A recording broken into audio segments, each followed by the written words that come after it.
look how much we've been collecting in revenues. And I did this in part because Wilfred's here and he can talk about the UK trade deal. But just this is the monthly numbers.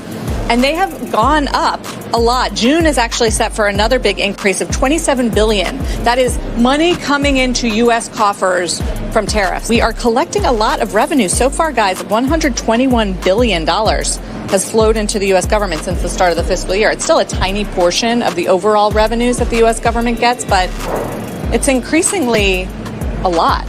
Especially, we haven't seen it in terms of the consumer paying. We do want to get back to that breaking news on the ceasefire agreement between Israel and Iran that President Trump announced late today. NBC's Keir Simmons is in Erbil, Iraq. He joins Top Story tonight with some breaking news and some new reporting. Keir, what have you learned? Yeah, Tom, we have some new insights into what happened here with our own Michel Sindor speaking to President Trump and President Trump saying this ceasefire can be unlimited and can go on forever. What we're learning is the extent to which President Trump really pushed this deal through. So what I'm told by a diplomat with knowledge of the talks is that President Trump spoke to the Emir of Qatar. He told the Emir of Qatar that he had got Israel to agree to a ceasefire deal and asked the Emir of Qatar to try to get Iran to do the same. Now, this was then handled, I'm told, by this diplomat, by Vice President Vance and the Prime Minister of Qatar. They handled the details and Iran agreed to that ceasefire. So, New York City Mayor on the Democratic primary, Mamdani beats Andrew Cuomo. This is not something people expected. He's a 33-year-old former rapper who said a lot of weird things. He says he's going to make childcare free for everybody, buses free for everybody. There's a lot of things that's going to be given free. He's a communist. Some call him a socialist, Muslim. There's certain things that he has. They're calling New York that could be possibly the next London. New York could turn into the next Dearborn, could turn into the next Detroit. There's a lot of concerns there. P. Diddy is not guilty, at least on 3 of the 5 charges. Where Sean Combs has been found not guilty on the majority of counts against him and has been found guilty of only the 2 least serious crimes. We on now. They respect us cause we on now. Money up, run the whole town, don't we? This our money can't slow down.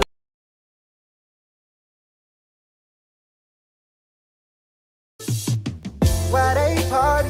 I'm in here grinding. Money I'm stacking. Why they rock diamonds? I can't relate to them, ain't my chick common. I set a goal for me 2 or 3 commas. 7 figures, 8 figures to 9 figures. On a slow pace to get rich quick. Same time we just think different. Cause when you make it, it hit different.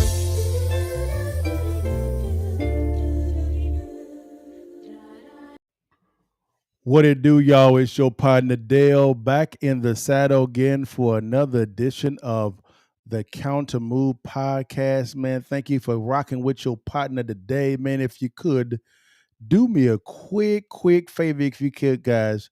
Share, like, and subscribe, guys. And I believe you guys are going to like our topic today, guys. So we're going to dive into it, if you don't mind, real quickly, guys. Now, here's our topics for today, guys. All right, here we go. All right.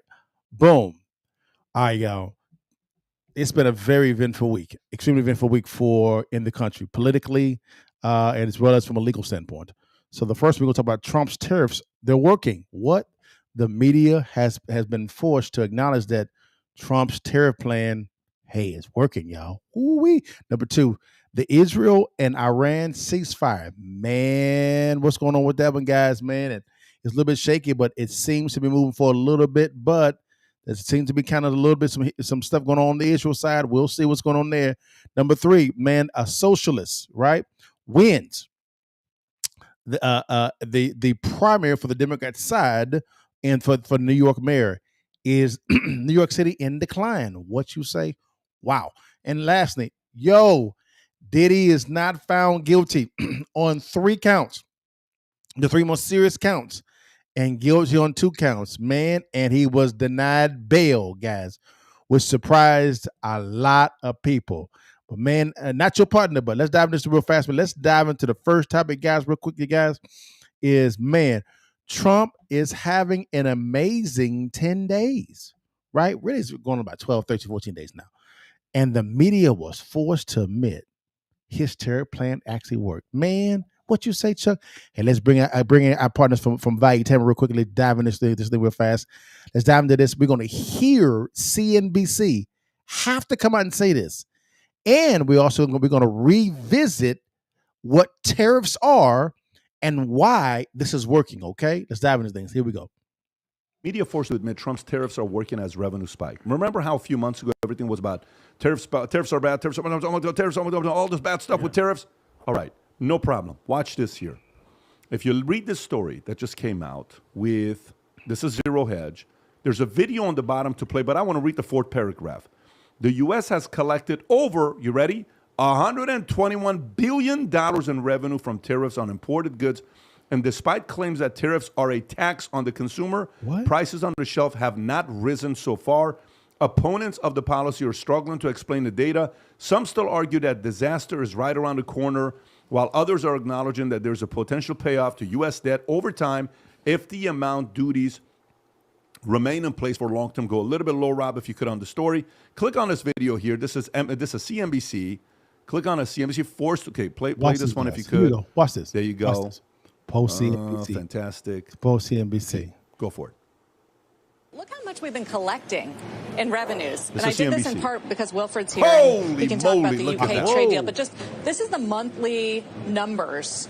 And they have gone up a lot. June is actually set for another big increase of $27 billion. Wow. That is money coming into U.S. coffers from tariffs. We are collecting a lot of revenue so far, guys. $121 billion has flowed into the U.S. government since the start of the fiscal year. It's still a tiny portion of the overall revenues that the U.S. government gets, but it's increasingly. Look at her. She doesn't want to say it. Hurts. It hurts. Especially, we haven't seen it. She doesn't know how to say it. Look at paying off. Say he was inflation. right. Look how much Just say it. Pause it right there. You know, her producer's like, her producer's like, Y'all, did you guys see that record amount? Let's go back real fast. I want you guys look at this. Look at this, guys. From 1995 before all the way, look at this, guys, and look in Trump's second term. Look at how much money is coming in from tariffs, $22.17 billion. That's with a B, right? The most in the history of this country. That's crazy town. I thought it wasn't going to work. I thought that this is going to be inflationary. Everybody kept saying, hey, this is going to be inflationary. This is going to be bad for the economy. Even the sitting Fed chairman, Powell, is making assumptions on tariffs actually going to be inflationary for the country, but it's not. Inflation is at an all-time low. I think it's between 2.4 to 2.6% as I'm talking right now. Guys, there's been a record amount of jobs being created as well. The economy is relatively healthy right now. This is the reason why President Trump, which I agree with, is saying, yo, cut the damn rates. Cut it. Cut them damn rates. Hey, Fed Chairman Powell, cut them damn rates now. But again, guys, how did we get to the part to where we had to charge tariffs, right? I wanted you guys to see Patrick and them talk about this because of this. Let's unpack it a little bit more. Then we're going to revisit what a tariff is, because you have all of these so-called experts saying that tariffs are going to be inflationary. All theory. None of them have created a business, cut out a check to any employees. None of them have, ever. But they're so damn smart because they actually have a Ivy college degree. That means shit. Means nothing at all. Means nothing. Let's keep it going, guys. Let's dive into this. Here we go. He was right. Look how much Just say it. Pause it right there. you know, her producer's right. like, her Yeah, producer's and like, that's Sarah Eisen, who kind of flies the same plane that Aaron Ross Sorkin does. So it's not our dynamic, buddy. what would you say? Dynamic scoring, scoring. William Howard Taft, Jennings, whatever. Who cares? Who cares? This Tariffs are working. Is what it is, right? Damn sick. But you are right when it comes down to the dynamic scoring part. That validates exactly what Adam is saying. The fact that we're not going to know if this is going to work or not. Anytime you come up with a new comp plan. Correct. Okay. in a company.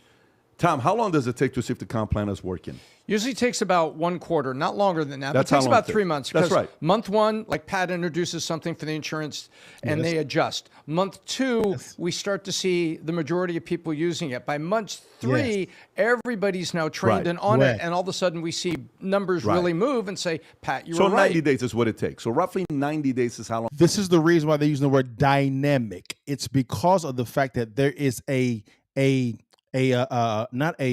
cycle whenever you do a new comp plan, a new strategy like collecting tariffs, charging tariffs to force renegotiations, guys. This is what's going on. So that's why Trump kept saying, hey, there's going to be some short-term pain, because he understood it was going to be a cycle. And you just heard Tom and Patrick talk about when it comes to changing a comp plan for a business, there's a cycle. It's the same when it comes to the government. The government is a real live business. It's a business. The problem is the government has been ran like a slush fund. It is a business. So you can't sacrifice financial business principles. You have to abide by the same thing. That's why we use the word dynamic. Let's keep it going. Let's keep rocking. How long it takes to see if a new comp plan works or not. How long ago was it when these tariffs was announced? About 90 days ago. Guess what? They're starting to work, and we're seeing results. Adam. Correct.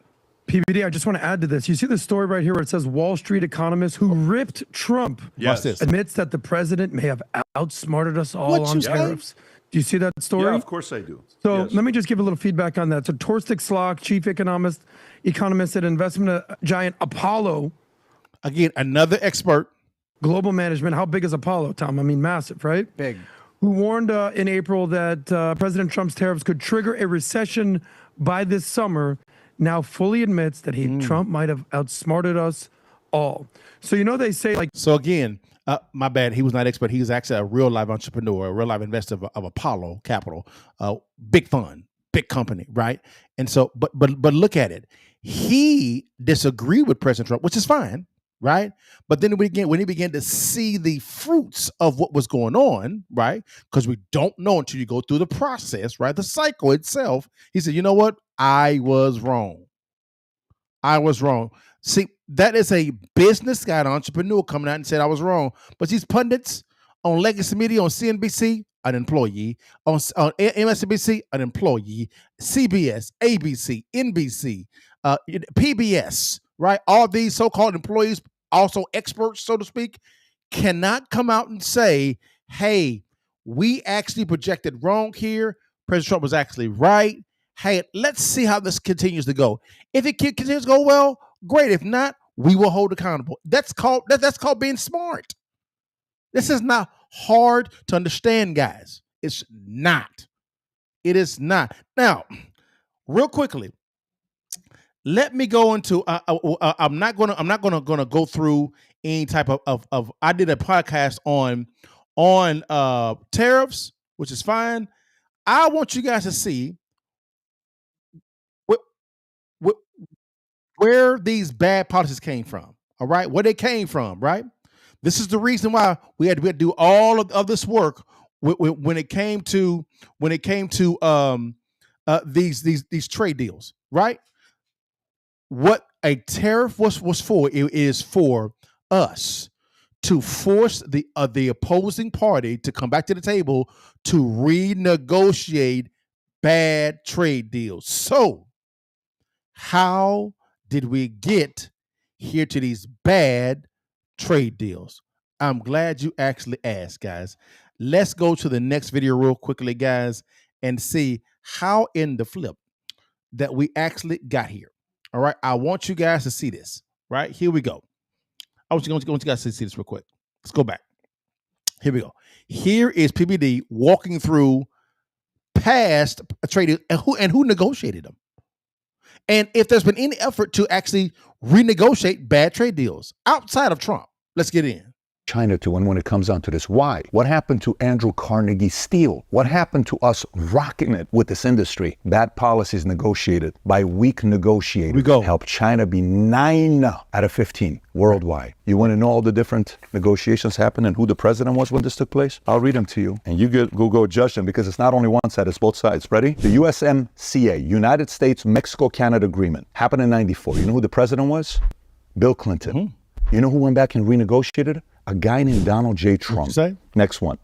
The United States-Korea Free Trade Agreement. You know who negotiated in 2012? Barack Obama. Okay. You know who renegotiated that? A guy named Donald J. Trump. The Central American Dominican Republic Free Trade Agreement. You know who negotiated that? Bush. You know if there's been any negotiations? No. This was 2006, 2009. Australia-U.S. Free Trade Agreement, 2005. No renegotiations. This was under Bush. U.S. trade agreement with Bahrain, 2006, under George W. Bush. No renegotiations. Chile-U.S. under President Bush, 2004. No new renegotiations. Colombia-U.S., 2012, Barack Obama. No new renegotiations. Israel-U.S. Free Trade Agreement under Reagan, 1985. No new renegotiations. Jordan-U.S. Free Trade, 2001, Bill Clinton. No new renegotiations. Morocco-U.S. Free Trade, 2006. Guess who was the president? George Bush. No new renegotiations.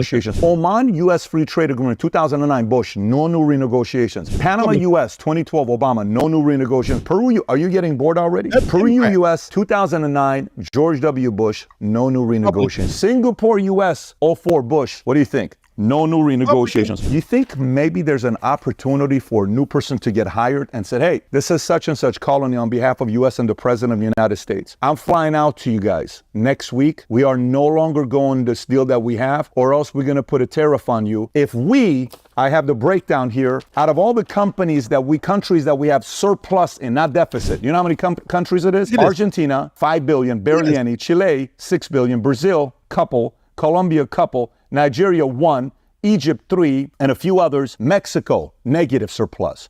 Canada, Ireland, China, India, Taiwan, Japan. I'm calling every one of these guys and I'm going on the road to say, we are renegotiating these deals that everybody else did. You're not going to like it. If you don't want to renegotiate these deals and you buy stuff from us, you in America building this stuff, there's a tariff being put on you. This can either be a very easy conversation with you. It can be a very tough conversation with you. What would you like to do? I would like to come to your place. We have a great conversation. I'd like to try your food. I'd like to learn more about your culture. I'd like to walk away saying you're a country that we're going to do business with for decades to come. But if you think for a second we're going to continue this, things are going to be very rough for you and your economy the next 4 years. How would you like to approach this? See, this is exactly how Trump is actually approaching each and every country when it comes to trade deals.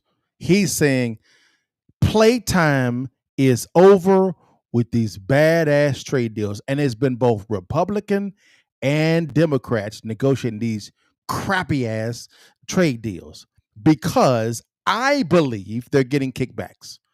All of them. How do you make six figures on an annual basis and you're worth hundreds of millions of dollars? Mitch McConnell, Nancy Pelosi. You see how that's a Republican and Democrat? It is strange how these bills, the money seems to flow right to your coffers, right to companies which you have shares in. Again, that's called being a good negotiator on your side, right? To be honest with you, take that same negotiating authority of power and do it for the U.S., for the United States government. But you won't because you're getting rich on bad trade deals. How does it make sense for us to have a deficit in all those damn countries and both Republicans and Democrats negotiated these badass trade deals? And it took a businessman to come out of private sector investing, building a multi-billion-dollar portfolio of businesses to come in and try to straighten this mess out. And he's getting nothing but pushback from both Republicans and Democrats because you guys are getting rich on fleecing the American people. I said it with my chest. So, that being stated, the tariffs are working. So legacy media, whether you are on the conservative side, the liberal side, or the independent side, swallow your pride, look in the camera, and say, President Trump, you were correct about the tariffs. It's that simple. It ain't that hard. It's not hard at all, guys. It's simple. Wow. Something. Now, guys, let's go to the next story, guys. Man, Israel and Iran ceasefire holds. Man, guys, this got real interesting quick. I mean, quick. All right, so let's go to NBC. They're going to talk about how this was negotiated. All right, this whole deal was negotiated. All right, and you're going to see the players involved. Again, negotiation, private sector skills coming into the public sector to be able to right the ship. Again, private sector skills on negotiating, reading the room, right? Contracts, agreements, pace, right? See how the pace of the Trump administration is a lot more faster than the Biden administration. It's real simple, right? Pace, quick, coming into the public sector, right? And you begin to see some changes. But let's dive into this. Listen clearly to how this came about. Here we go. We do want to get back to that breaking news on the ceasefire agreement between Israel and Iran that President Trump announced late today. NBC's Keir Simmons is in Erbil, Iraq. He joins Top Story tonight with some breaking news and some new reporting. Keir, what have you learned? Yeah, Tom, we have some new insights into what happened here with our own Michel Sindor speaking to President Trump and President Trump saying this ceasefire can be unlimited and can go on forever. What we're learning is the extent to which President Trump really pushed this deal through. So what I'm told by a diplomat with knowledge of the talks is that President Trump spoke to the Emir of Qatar. He told the Emir of Qatar that he had got Israel to agree to a ceasefire deal and asked the Emir of Qatar to try to get Iran to do the same. Now, this was then handled, I'm told, by this diplomat, by Vice President Vance and the Prime Minister of Qatar. They handled the details and Iran agreed to that ceasefire. So stop right there. Notice how this came about. You have two leaders, President Trump, Vice President Vance. Now get this, guys. Let's walk through this, right? About 65, 70 days ago, at the beginning of the Trump administration, where did Trump go before this took place? He went to Saudi Arabia and to Qatar. And he went and negotiated 2 new deals with both countries in the trillions. You better believe this came up. So, again, private sector skills bought into public sector service. Then this whole ceasefire comes in. Trump is talking to on one side, right? Israel, right? Vance is talking to Qatar on the other side. Now, Qatar was a chief partner of Iran in the past, right? You better believe this was talked about in that meeting. Does it make some sense, guys? Then what happens is because of the relationship that President Trump, right, with Vance, right, agreed with Qatar and Saudi Arabia, really Qatar, what actually happened was this here, is you turn around and then you have this whole thing's going on with Israel and Iran. Who steps in? Vance talking to Qatar, and Qatar gets Iran to agree to the ceasefire. That's called leadership. Negotiations with skill and speed. Does it make sense? A peaceful Middle East means everybody can get the damn bag. Everybody can. So, hey, you better believe we don't want nobody to mess up the U.S. bag, do we? We just inked the deal with both Saudi Arabia and Qatar. This here could blow it up. Hell no, we trying to get this bag, y'all. Let's get it in. $4 trillion deal that he negotiated with both Saudi Arabia and Qatar. You better believe he's trying to get this thing taken care of. So again, guys, leadership. Leadership. This is not hard to understand, guys. It says the tariffs are moving Canadian business down south. We lose jobs, you make jobs. Simple. Going back to tariffs, guys, it's real simple. Like my man was talking about real quickly, is Canada's dumbasses tried to sneak one in when it came to tariffing on the digital side. Trump said, hell no, I'm cutting out all communications when it comes to negotiating with Canada. Who about fakes? Canada did. Leadership. Speed. Private skill coming into public service. Okay? Forget all this Ivy League degrees. I don't care about none of that. What skills of value can you bring to the table to get us to the bag and get us to a place called close? It's not hard, right? This is how Trump makes it. So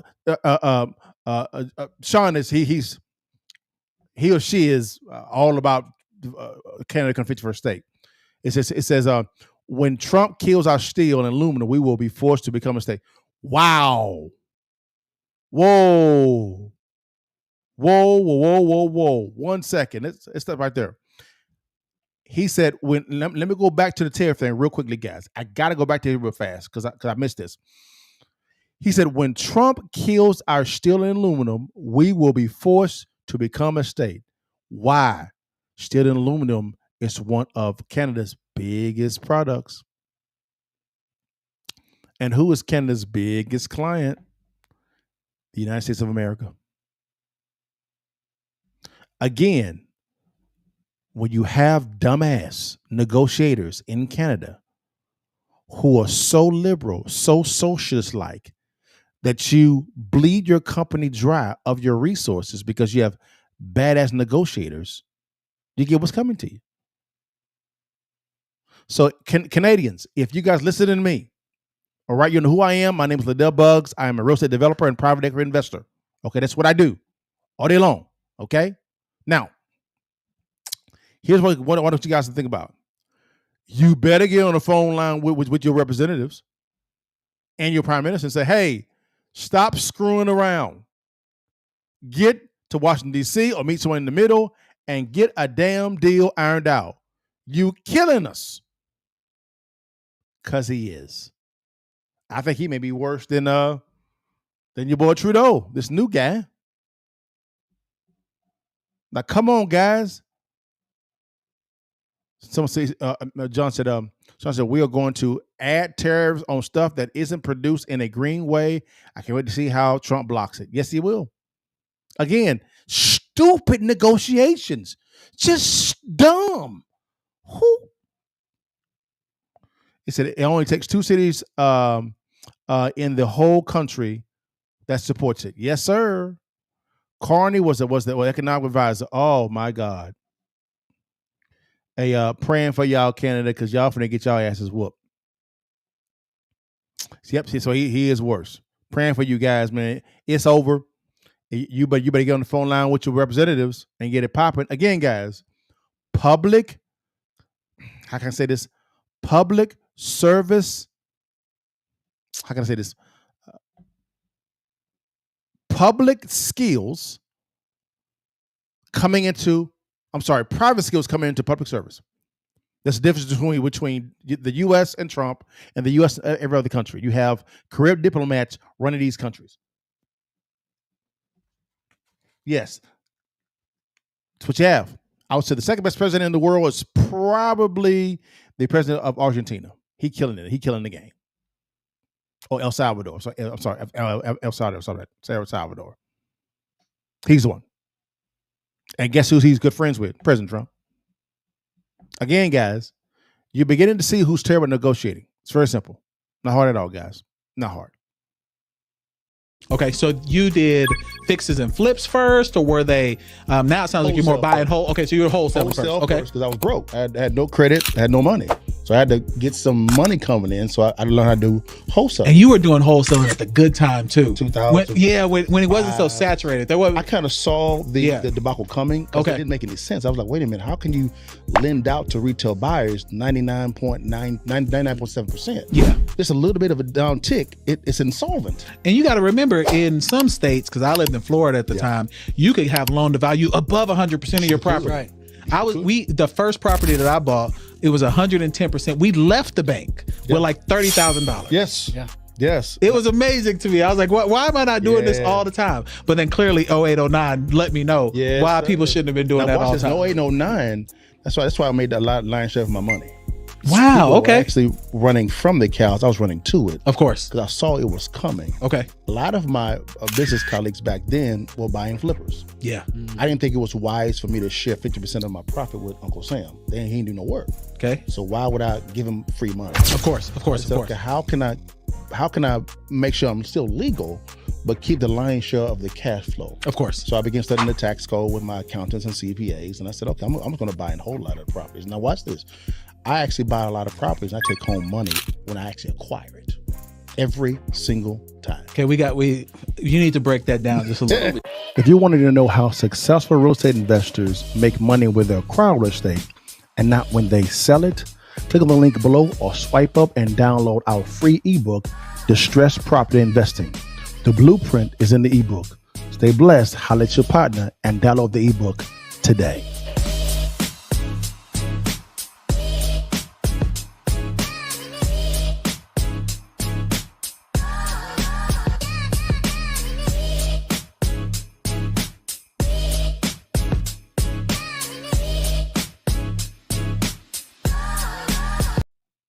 All right, guys, we're back, guys. Now, let's dive into New York City.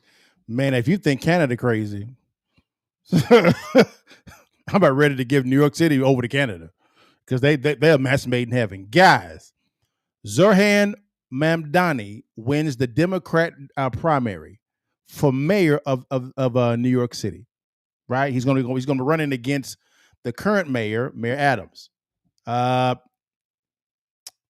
He's a Democrat socialist, not because I said so. He says he is. And when you hear what he's promising, there's going to be one question you're going to ask. Where the money coming from? Who's going to pay for it? Right? Is New York City in decline? Let's just dive into this real quickly, guys, and bring in a cast man from Valuetainment to dive into this real quick. And we're going to listen to what he has to say. Here we go. Let's dive into it. Here we go. New York City mayor on the Democratic primary, Mamdani beats Andrew Cuomo. This is not something people expected. He's a 33-year-old former rapper who said a lot of weird things. He says he's going to make childcare free for everybody, buses free for everybody. Buses free. There's a lot of things that's going to be given free. Stupid. He's a communist. Some call him a socialist, Muslim. There's certain things that he has. They're calling New York that could be possibly the next London. New York could turn into the next Dearborn, could turn into the next Detroit. There's a lot of concerns there. It is so bad with what they're talking about with New York that even Ryan Serhant, who is the big real estate influencer, this is the type of guy that puts up properties for sale in New York for $200+ million. Listen to this. That's who he represents. Listen to this, guys. That's who those clients want to do business with. And here's Watch what he this. has to say. Luxury real estate broker says wealthy New Yorkers are already looking to flee after Zohran Mamdani's primary win. Rob, if you can go to the next page. Look at this. You hear this? On that Instagram post. Try it. Within minutes of Zohran Mamdani clinching the Democratic nomination Tuesday night, real estate agents like Ryan Serhant were flooded with calls from clients looking to walk away from deals to buy apartments in New York City. So imagine I made an offer on a property that I'm buying 5, 10, 15, 20, $30 million. I'm like, I'm out. We're in the middle of it. Imagine a realtor's about to make $200,000 in commission, $50,000 in commission, $400,000 in commission. We're out. We're not doing this. This is not a good investment. If this takes place, if you want to go to the next slide, Rob, if you could on that Instagram post, my number one job, he says, listen to this, will be moving people from New York to Florida. Again, based on the results, clients are going to hold off on making any kind of investment in New York City. By the way, he does not benefit from saying this. No, he doesn't. You guys understand, like his business is New York business. He doesn't benefit from saying something like this. He wants people to stay in New York to do well, but at the same time, it benefits him as well if people leave because they're buying and selling. Rob, if you want to go to the last slide, if there is one. Okay, so this is from Ryan Serhant. Now, why are so many business owners, entrepreneurs concerned about what's going on here with Mamdani? Rob, can you put up the video clip about Mamdani winning and what happened there with the primaries? This is Eric Adams, okay, Mayor Eric Adams, who says, you know, all the claims that Mamdani is making of what he's going to do to New York, he can do today if he really wanted to. Rob, go ahead and play this clip. So again, before hold on. Hey, New York City. Hey, y'all better get motivated to vote this guy out. Y'all better get motivated. Real talk. Because this dude's talking about want to get away free. Get this out. free buses. He wants to rent control, right? Rent control. He wants to control the production, take over grocery stores. Yeah. This is the guy that y'all voted for. Dumbass people. People just so stupid. Let's get it on. Mayor, it's not just defund the police. This candidate, Democratic Socialist, he wants to freeze the rent. Listen, he wants city-run grocery stores, social workers to replace the police because that's going to help. He wants $60 billion of debt fund for affordable housing. He wants free buses, no cost for childcare, baby baskets for newborn, and a $30 minimum wage. How can someone vote for this? He's a snake oil salesman. Mm-hmm. All I'm saying is this here is who gonna pay for it? You have the wealthy leaving. They tell me we out. How we out? They got houses in other places. They do. They got houses in Florida, West Palm Beach, Boca Raton, beautiful places. Been there before. Fort Lauderdale, Miami, Orlando. They're there. They're ready to go. But the middle class, poor, what y'all gonna do? Y'all better come out and vote. Listen to this mess. He will say and do anything to get elected. Think about this for a moment. He wants to raise 1%. He wants to raise tax on 1% of New York's high-income earners. As the mayor, you don't have the authority to do that. You know who has the authority to do that? An assemblyman, which he is. Mm-hmm. He wants to do free buses. He could have done it at assemblyman. There you go. He doesn't understand the power of government and how you must making sure you improve your economy, raise the standard of living. And this is what we've done in the city. And I'm looking forward to being on the campaign trail and showing New Yorkers we can't go backwards. Now, here's what's interesting. Vinny, you're somebody that lived in New York for quite some time. Mamdani's running as a Democrat. Yes. Eric Adams is running as an independent. Chris Awila is running as a Republican. When you see this happening in New York, one, how do you feel about Mamdani? Do you think his chances are high that he could possibly win, or do you think Mayor Adams is going to come back and win? Well, first of all, on Tuesday we were talking about it, and we were like, yeah, he's winning. Cuomo has no point, but just to add a couple of more things that he's previously called for: abolishing NYPD, abolishing prisons, abolishing medical bills, abolishing private health care insurance, banning all guns. I want you guys, even though New York is pretty strict, legalizing sex work, safe injection sites, because that works in San Francisco, right, Tom? Perfect. Yeah, nothing could. Yeah, like an ATM for crack. Wrong. Yeah, an ATM machine for crack. Ending cash bail, decriminalizing drug possession, ending sentencing enhancements, and ending all cooperation with ICE. So, meaning the sanctuary city thing, they want nothing with ICE to have to do with it. I personally, Pat, I'm not a fan of it, and just the pool of leadership from New York. I know I mentioned on Tuesday, but what the hell is going on? Number one. Number two, all the people that are fleeing. Is that do you just give up and do you bounce? Why don't those people, Pat, who have money, donate and help and try to fund and support the opposition? We talked about and we warned people. Look at what's happening in England. Look what's happening in France. Every single thing on my. Hell no. Hell no. No, sir. No, sir. Y'all, I'll tell you this here right now. New York, before I read it, here's my guy Sean on Kick. He says, I've seen this before. All the people who are going to vote him out will leave. The ones who voted him in will stay and blame it on others. He will use what they blame as fuel for his next election. He will win. The cycle will continue. This cat is saying that he's seen this before. I wonder where. Canada. That's what I'm saying. Canada, y'all want to go ahead and just take New York City. Y'all can have them. Y'all can have them. That fits it. You got enough room for them. You know what I'm talking about? Just take them. Hey, New York, if you guys vote this socialist in, who wants to give away all this free crap, free buses, free rent caps. He wants to take over grocery stores. Right? All this free stuff. I don't know where the money gonna come from. $70 million in debt for housing. In New York, that's nothing. It makes, again, It makes no sense at all. None. If you want this New York, if you vote him in, you deserve it. No, don't be calling the federal government for any money. Y'all can handle it. Figure that thing out. Y'all got it. Y'all got it. No problem. Y'all got it. Trash. Horse manure. Trash. Let's see how this works. Let me see 1 second, guys. Because I got to make sure. Can we do it? No. No, it won't let me do it. I got you. Anyways, I guess. Anyways, but guys, again, New York, again, guys, if you vote this in, it's on you. It's on you. It's on you. Wow, stupid. I don't understand people. Boy, that make no damn sense. Just boy. It does show. It does show. Great. Okay, got you. Anyways, guys, now let's go real fast, guys, over to the next topic, guys.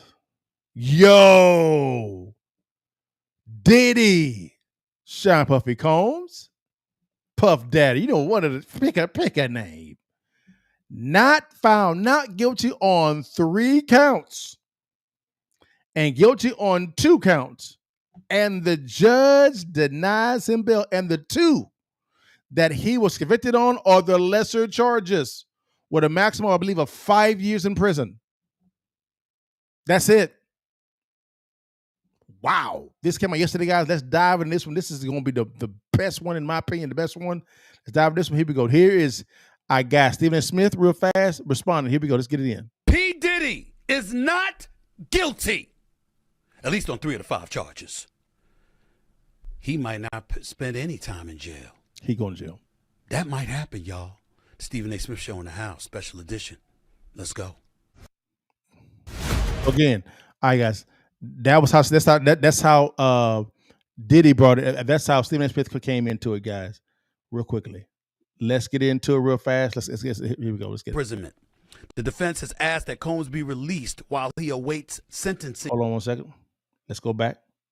He's found not guilty on 3 of those charges. The Diddy sex trafficking trial verdict is in. Jurors in Sean Diddy Combs' federal criminal trial acquitted him of the most serious charges, racketeering, conspiracy, and sex trafficking, but found him guilty on 2 counts of transportation to engage in prostitution. Combs could receive a prison sentence of up to 20 years. The maximum is 10 for each of the transportation counts. If he had been convicted of any of the other counts, the 55-year-old could have faced life imprisonment. The defense has asked that Combs be released while he awaits sentencing instead. A request the prosecution opposed, of course. The judge said he'll make a decision after the sides submit letters at 1 p.m. Eastern time earlier today. At the time of this taping, we were still awaiting a decision from the judge as to whether or not P. Diddy would be let out on bail. After the verdict, Combs faced the courtroom gallery and clapped, and his family and friends erupted in applause. Ladies and gentlemen. Oh, here we go. Now you've heard that. Now that was Stephen A. Smith. I say he's the greatest of all time when it comes to sportscasting. He is the GOAT. If you don't like him, I don't care. He's the GOAT. Now let's bring in what's her name? Another lady real fast on this. Here we go. Boom. This is Megyn Kelly. Megyn Kelly came in and she talked about it as well. Let's get it. Here's Megyn Kelly, how she announced it. Good morning, everyone. There is breaking news out of a federal courthouse in New York. I'm Megyn Kelly. Welcome to the Megyn Kelly Show, where Sean Combs has been found not guilty on the majority of counts against him and has been found guilty of only the 2 least serious crimes that he was charged with. There is little question that this is a defeat for the prosecution. Wow. The 2 counts on which he's been found guilty are transportation to engage in prostitution. There were 2 counts of it with respect to Cassie Ventura and Jane, who testified under a pseudonym, and he has been found not guilty on racketeering, not guilty on sex trafficking with respect to Cassie Ventura and with respect to Jane. Both of those sex trafficking counts required 15 years minimum in prison. Wow. the RICO count that he's been found not guilty of was a sentence of 20 to life, though it didn't have a mandatory minimum. So the sex trafficking ones were extremely serious, 15 years minimum. And he's escaped liability on both of those. He's escaped criminal guilt on both of those. It was going to be a miracle. It was going to be an obvious jury nullification if he escaped a guilty verdict on transportation to engage in prostitution. The evidence was overwhelming that he did that. There were receipts. There was testimony by the escorts. It was very clear that Sean Combs did pay these male escorts to cross state lines and to come into his various hotel rooms and have sex with his girlfriends, Cassie and Jane. And they had him dead to rights on that. I mean, he really should have pled guilty on those. And I've been saying all along, if they found him not guilty on those, it would prove that this has been a total nullification of the jury. He was a famous man and they didn't want to find him guilty because it's very clear he did those too. It is. So it was shocking to me. I was surprised when they came back as three of them, the three serious ones not guilty. That surprised me. It realistically did. But when I heard the breakdown of what this was, guys, what actually happened is, I wanted to use Stephen A. Smith's, but I believe I may get copyrighted on his, and that's okay. I mean, it's his stuff. Let's bring in Chris Cuomo real quickly, and Chris actually gave a pretty good synopsis of why he believed that this actually happened. All right. Now, I believe Chris has some type of legal training. He's an attorney as well in his former life. And then we'll go back to Stephen A. Smith, and you'll have two different attorneys, right? One that was surprised by the verdict, or one that was not surprised by the verdict. And just to understand the nuance of those things is pretty cool. Let's get it in. Chris Cuomo here. Welcome to News Nation, where right and left come to be reasonable. Thank you again for making News Nation the fastest growing cable channel this year. So we got a very important show tonight. The three Americans, I didn't bring them in to talk about Diddy, but we will, and we'll talk about our political situation and what's happening with this big bill. Got Stephen A. Smith, got Bill O'Reilly, and got James Carville, and I'm grateful for each and all. But first, you had to hear about the Diddy verdict, right? So did. I submit that this verdict, that this case was more about the government and less a judgment about Sean Diddy Combs. 8 men and 4 women found that the government overreached. Wow. They made a federal crime out of Diddy's immoral lifestyle. Wow. He was convicted on 2 charges of paying for sex workers to cross state lines, which by all lights, he did. He's guilty. But all this for that? A law originally from 1910 that was called the White Slave Act, that was really just about, the government kind of censoring relationships they didn't like. Yeah. Not that human trafficking isn't real, but human trafficking implies what? That you're taking people who don't want to be taken and doing things to them that they don't want done. Okay? No one here said that they didn't want to go. They were adults as far as we know. So was it illegal? Federally, yes. Is it worth all this? The jury said, basically, no. Wow. This case proves that people don't buy what the government says anymore. And they're not wrong to feel that way. A guy just said to me on the subway, they painted Diddy like Gotti and got. Sure, New York City speak maybe, but it's a pretty accurate portrayal. The government wanted you to believe that Diddy was like John Gotti, that he was a one-man criminal organization. So they used a law for criminal organizations, RICO, to trump up the charges. Correct. Okay? Normal. And the jury rejected it, as well as rejecting the idea that Diddy was guilty of sex trafficking Cassie Ventura and another woman, the unnamed girlfriend, Jane. Now, I had a suspicion this was going to go this way. And not because I don't think that what Diddy was up to or about is wrong, is objectionable, is something I'd want to beat him up for. But it's because it clearly didn't meet the standards of the charges that the prosecutors were going for. Wow. Diddy is guilty of abusing Cassie physically, probably emotionally, and psychologically. And we all saw it. And clearly that was the root of this case for the feds. But it wasn't even a charge. Trash. They obviously had nothing else. Correct. That's all they had. So then the judge denies bail. Now, at least he had a basis, okay? Diddy didn't meet the burden for bail to this judge's satisfaction before the trial, so nothing had changed since then for him. I get it. But how often do guys get held on a prostitution charge? And after this many months, like 10 months You see this? in prison, Here it is. will this case be a turning point on lawfare? That's my question tonight. Again, for all the rumors about Diddy, we know what was proven, okay? Diddy assaulted Cassie Ventura. Yes, he did. We all saw it. We saw the it. judge used that in his decision. The judge said that that video highlights a disregard for the rule of law and a propensity for violence. Fair, fair. But you're withholding bail for actions that were not part of the case against him. Think about that. Is that okay? Or are we confusing legality with a preference for a certain kind of morality? Is that the court of public opinion bleeding in to what our prosecutions become? Cases like this are part of why there is a growing distrust in government and institutions. Love this 1 in video. 3 of us today trust the judicial system. Wow, look at that. 10 years ago, it was Look at 2 in that. 3. Look And at I that. believe a case like this, it doesn't matter how you feel about Diddy. It's Yeah. easy to condemn him. You have Sure. the proof. Sure. But that doesn't make it a crime. Correct. Allegations are not enough. Correct. Show me the man and I will find you the crime. You Correct. know where that came from? A Russian intel chief. Wow. That's for them, that standard. It should not be the American way.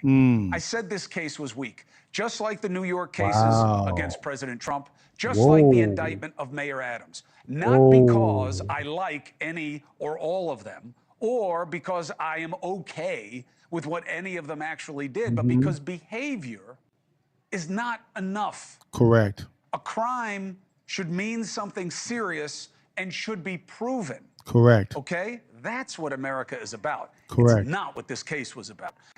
So again, guys, great breakdown on this entire thing. I agree with Chris Cuomo here. I believe that the jury was saying that we don't trust what you've actually presented. This was a rebuke of the government, not Diddy, because what Diddy did was trash. It's hard garbage. Yeah, and I believe he deserves to be in jail. I believe he does. Sure do.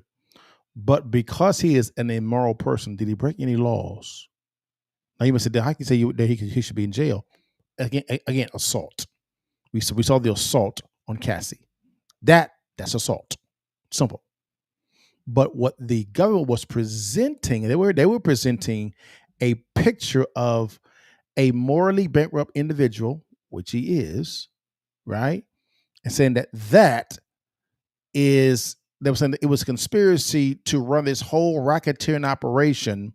They were trying to convince the jury that he was behind this because he was a morally bankrupt person.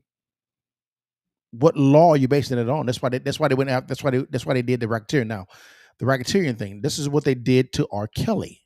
So I believe what they did with R. Kelly was this: they said, okay, it worked with R. Kelly. Let's do it again on Diddy. The difference between R. Kelly and Diddy is R. Kelly was broke, and he had a trash defense team. Diddy is worth millions, hundreds of millions, and he had the money to pay for a great defensive team. And his defense team only spent out of the, I believe it was a 7-month trial. I believe it was 7 months, 7-month trial. You know how many minutes the defense spent on defending Diddy? 23 minutes total. 23 minutes. That's all they spent on as far as time in defending Diddy in front of the jury. The lion's share of that time frame was done by the government, the prosecution side. This is what good legal representation looks like. Right now, let's go back to this here. Now, you're going to see two attorneys here on the Stephen F. Smith show that's going to unpack one that was surprised by the verdict, and the other one was like they were not surprised and they agreed, like with Chris Cuomo. I wanted you guys to see how they both viewed this case, and then you be the judge on who you believe. Let's get it in real quickly and see what's going on with this one. This was a great exchange, healthy, good. Let's see what's going down. Here we go. Let's get it in. About this trial and the potential outcomes that could come from this trial. Well, now we know what it is. Ellie, I'll start with you. Your thoughts upon learning what the verdict was. Shocked, but also not shocked. So not shocked, Stephen, in the sense that both Ryan and I have been urging caution from the start that this was never going to be a cakewalk for prosecutors. Yes. I said to you, I think on your show, the RICO charge always felt like an overcharge to me. However, to actually see it come to fruition, and so people are clear, Sean Combs has been convicted of 2 federal offenses, basically for just moving someone across the state lines for prostitution, acquitted, not guilty on RICO and the forcible sex trafficking. Man, did he dodge a bullet. Yes, if he had did. been convicted of the more serious crimes, 15-year, locked in, minimum, maybe up to life. Now he's looking at this, a slap on the wrist. So he's convicted of 2 felonies, but man, oh man, for all practical purposes, Sean Combs won big. Yes, he did. Ryan, your thoughts? I was not surprised at all. And we talked about this a couple weeks ago, how this was looking less and less like a convicting case on RICO charges. And I think, Ellie, you touched on it.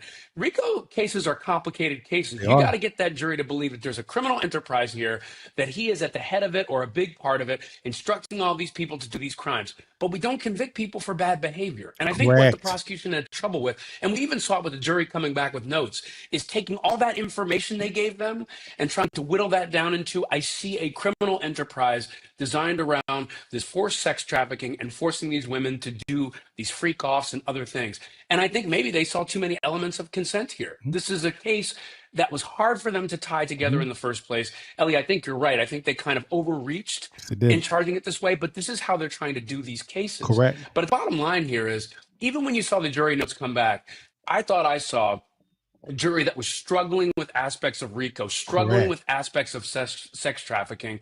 And that, to me, showed me that this was not going to be a conviction on those top charges. Ryan, I'll stay with you to answer. So what you saw is 2 seasoned attorneys coming in and saying that, hey, I was not surprised by this verdict. One was saying that he was, but he was not.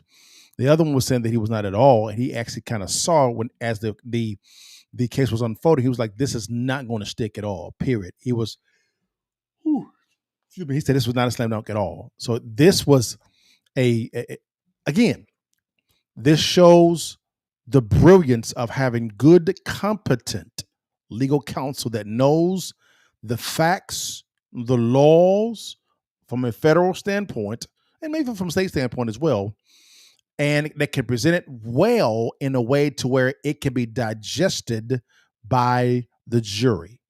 This is what actually happened, guys. It's what actually happened. Do I believe Diddy should be in jail? Yes, because he did assault Cassie Ventura. That is easy to see. He did. Did he do some sick stuff? Hell, yes, that's a sick man. Sick.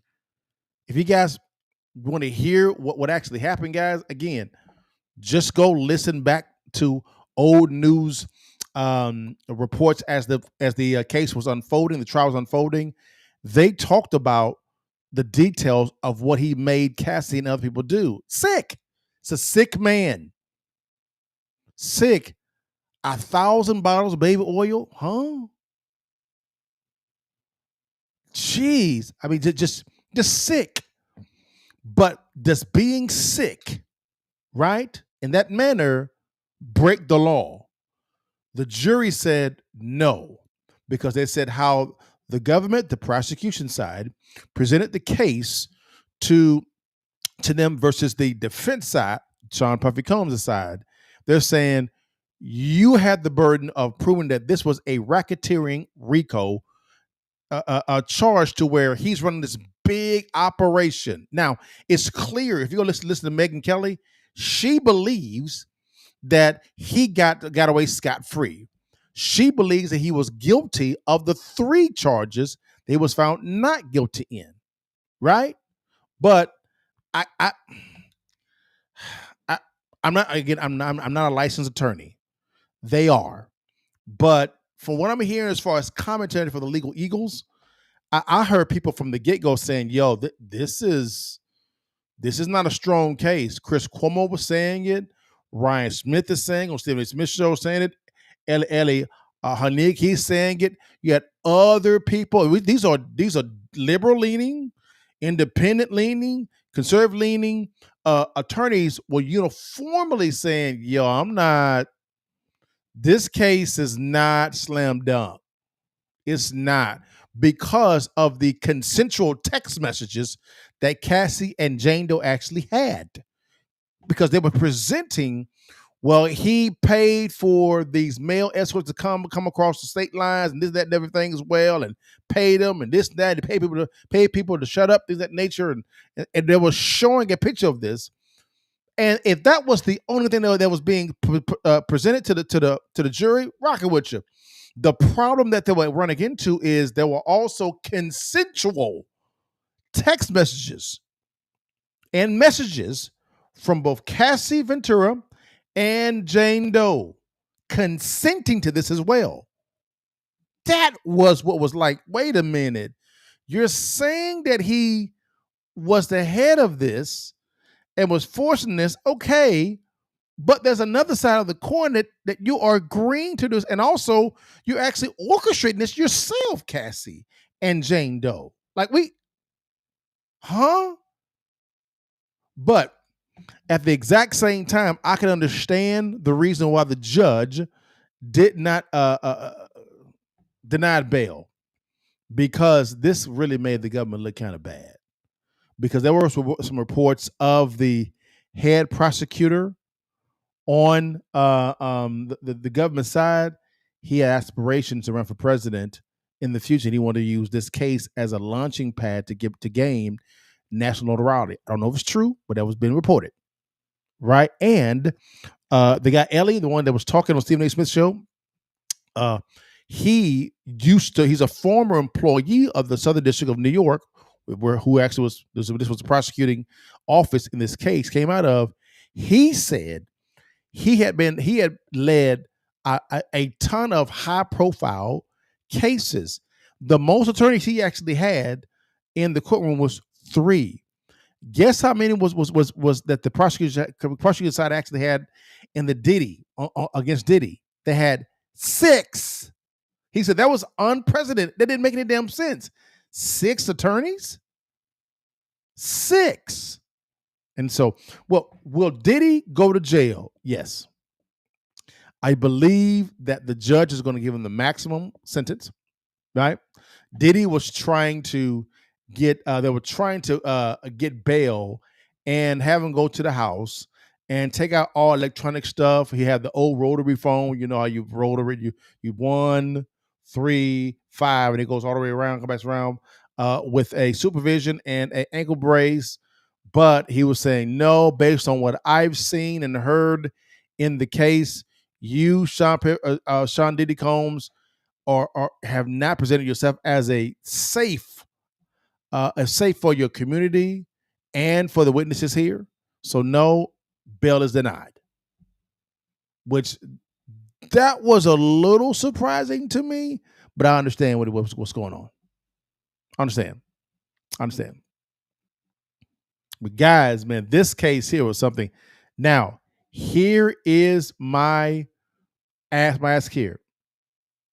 Can this case help R. Kelly? Because you know his attorneys filed for a emergency hearing.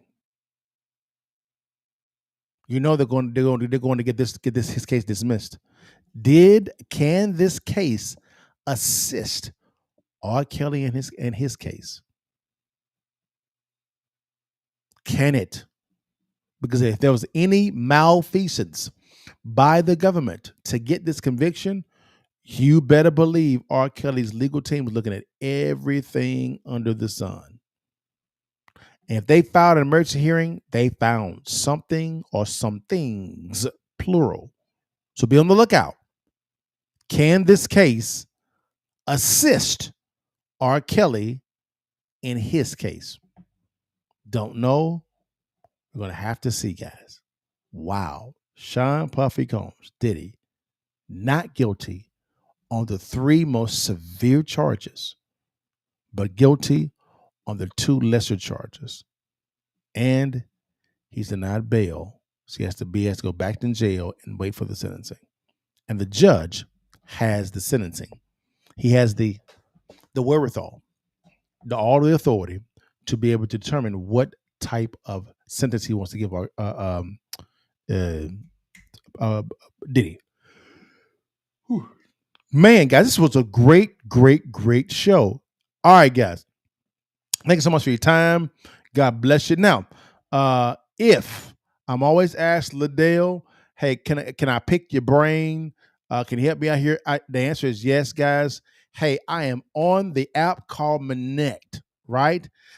You can scan on this QR code or click on the link below, and you can come holler at your partner. Ask me any question about business, real estate, finance, life, family, faith. Reach out to your partner, and I'll even give you this. I'll respond via video, text, or voice, whatever you like.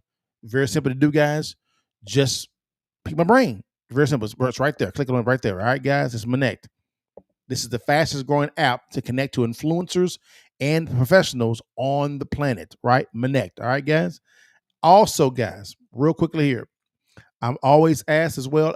I'm always asked that, hey, Liddell, I need to begin a side hustle, and I agree with the side hustle. Now, guys, I believe right now this is the greatest time to invest in real estate. Let me tell you why. Okay? Back in 2025, in the commercial space, specifically the apartment complex space, listen to me clearly, a lot of landlords, right, got what they call short-term bridge financing for the apartment complex, whether it be a 5-unit and above, 2, 3, 4 unit and above, right? Right, and that was during COVID. Now, watch this, guys. Listen to this very quickly, very clearly. These were interest-only loans with a 5-year balloon, right? 5-year balloon. Now, that was in 2020. It's 2025. Those loans are becoming mature. Now, watch this, guys. Those loans at the time were financed at a 2 to 3% interest rate. Now, for them to refinance now to pay it off, the principal balance, right? Let's go to a 7, 8, 9% interest rate. So they can't do it. Therefore, there's opportunity. This is the reason why, guys, I'm giving away our free ebook called Distressed Property Investing. Distressed Property Investing is free. Don't want nothing from you at all. I want to give you the information. There's actually a skill that I teach in this book that's free that allows for you to get a list of distressed properties in your city or county and state with one phone call. What you say, Chuck? I said it with my chest. I did. It is in this book for free. I don't want nothing from you at all, period. Okay? I want to give away to you information. I want to give it away. Give it away. All right, guys? And then lastly, guys, man, one sec here. Okay. Do me a favor, guys. Like and subscribe to the channel. Oh, let me go back. I'm sorry, guys. Forgive me. If you cannot scan on the QR code, don't worry about your partner got you. No matter what platform that you're on, direct message me the word, not in the chat, but send me a DM, the word real estate, and my team will get you out the link tonight. All right, for you can go download. It's very simple at all. It's very simple, guys. Lastly, guys, man, guys, hey, I want you guys to, this is kind of a bonus thing. Pay attention to cryptocurrency right now, because cryptocurrency could drive down mortgage rates. Could is the key. Could. Now, tomorrow, Cliff and I, we're going to talk about this on Real Estate Friday Live. You said, Dale, what's Real Estate Friday Live? For every Friday, guys, every Friday at 5 p.m., Cliff and I talk about Real Estate Friday, all right? And it's at 5 p.m., but I want you guys to think about this. Crypto, it can potentially lower down the rates. Again, every Friday at 5 p.m., Cliff and I do Real Estate Friday Lives. It's on all platforms. All platforms. All right, guys. Here is what you can expect by watching Real Estate Friday Live. Here we go. Let's get into it, guys. Here's a little short video of what you should expect.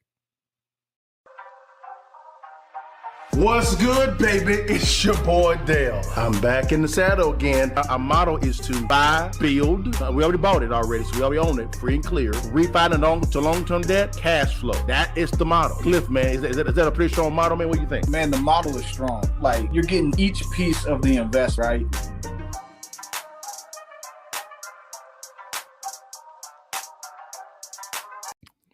All right, guys. Again, tomorrow, 5 p.m. CST, Real Estate Friday Live. I know it's July the 4th, but we're still gonna do a live. All right, we're still gonna do a live. We're gonna talk specifically about this topic right here. So you do not want to miss this topic. This topic right here. Let me get to it real fast, guys. Right here, we're gonna talk about how crypto could drive down mortgage rates. Again, let me say it again. How crypto could drive down mortgage rates. All right. So tomorrow, we'll talk about that in deep detail, guys. But guys, that's all I have for today, guys. Again, like and subscribe to the channel. Come kick it with your partner. Click on the bell, guys. So when I come live, you can come kick it with your mans and them. You know what I'm talking about?